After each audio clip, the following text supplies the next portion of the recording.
দুই দশকের অপেক্ষার অবসান, অবশেষে ফিরছে ফ্যাশন দুনিয়ার সেই আলোচিত গল্প। 2006 সালে মুক্তি পাওয়া blockbuster cinema the Devils Wear Prada এবার ফিরে আসছে সিকোয়াল নিয়ে। ডেভিড ফ্র্যাঙ্কেল পরিচালিত এই কমেডি ড্রামা সিনেমাটি মাত্র $35 মিলিয়ন তৈরি হয়ে বিশ্বব্যাপী প্রায় $327 মিলিয়ন আয় করেছিল।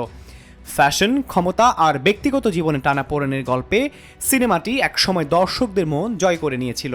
পহেলা মে মুক্তি পাচ্ছে বহুল প্রতীক্ষিত দ্য ডেভিলস ওয়্যার প্রাডা 2। একই দিনে বাংলাদেশের স্টার সিনেপ্লেক্সেও দেখা যাবে এই সিনেমাটি।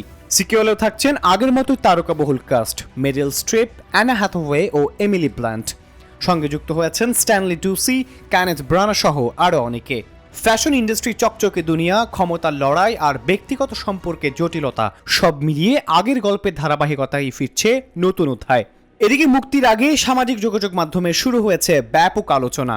কেউ প্রশ্ন তুলছেন, আগের মতোই কি আবারও মেরিল স্ট্রিপ তার দাপট ধরে রাখতে পারবেন? আবার অ্যান ও এমিলির কেমিস্ট্রি কি এবার আরও শক্তিশালী হবে? পুনরায় আবারও প্রশ্ন আসছে, 2 দশকের অপেক্ষার পর কি আবারও ইতিহাস গড়বে এই ফ্যাশন ক্লাসিক?